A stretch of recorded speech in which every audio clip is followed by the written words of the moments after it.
This narrative in the markets that the first test of the Trump agenda doesn't bode too well for the next pro-growth policies like tax reform and infrastructure. Is that right? How are you telling your clients to trade it? Well, what we're telling the clients is the story is still to be written. I think this is a stumble and not something that's irreversible politically.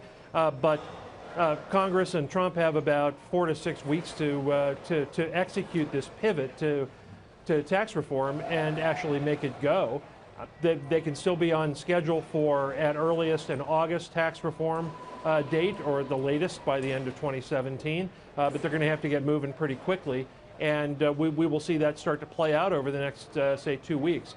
But if they don't have something, I'm sorry, Sarah, go ahead. No, I was just going to say that's a pretty optimistic take, Alexandra. Do you agree, or do you think the market is right to be spooked? Well, I actually think he made a very good point that it's a stumble. How big a stumble it is, that's to be seen. But look, just because this failed doesn't mean that Congress and the president just throw up their hands and say they're not going to do anything going forward. You know, to me, the biggest thing now is not only tax reform, but infrastructure, which has, very significant potential for what happens with the economy, what happens with jobs. I saw a Guggenheim study that said you could see 1% increase above the normal GDP, I think, in 2018, 2019. So, that's really where I think they need to be focusing now. Terry, you say there's 80% chance that tax reform gets done in the next 12 months. And today we're making a distinction between tax reform and just a tax cut. How have those odds changed over the past week from where you sit? And how will they change if this pivot doesn't happen in the next 4 weeks,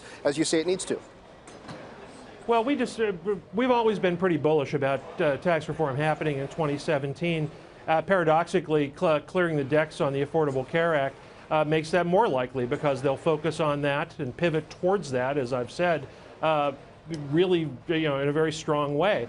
But they've got to show real action on this. They need to finish the 2018 fiscal 2018 budget first. That needs to happen over, I think, about the next 6 weeks. And then what happens is the committee's set to work on tax reform, and they could still make the August date that both Secretary Mnuchin and Speaker Ryan want if they do that. But if not, the practical reality is that you've got the August congressional recess. September and October get taken up with spending and with debt ceiling, so you can't really get back to tax reform again until November, December. So the next few weeks, in my view, are really crucial. Alexandra, banks are selling off sharply once again. I mean, clearly healthcare reform itself doesn't affect them.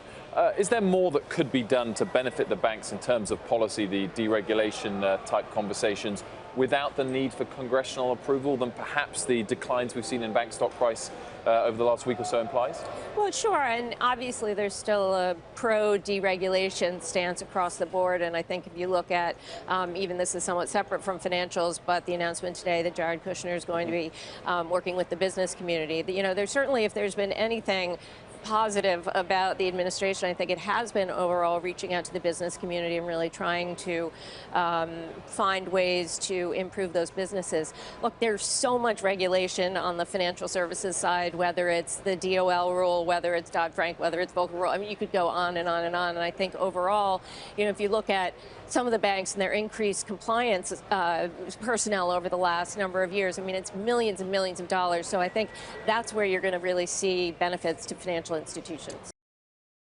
Hey there, thanks for checking out CNBC on YouTube. Be sure to subscribe to stay up to date on all of the day's biggest stories. You can also click on any of the videos around me to watch the latest from CNBC. Thanks for watching.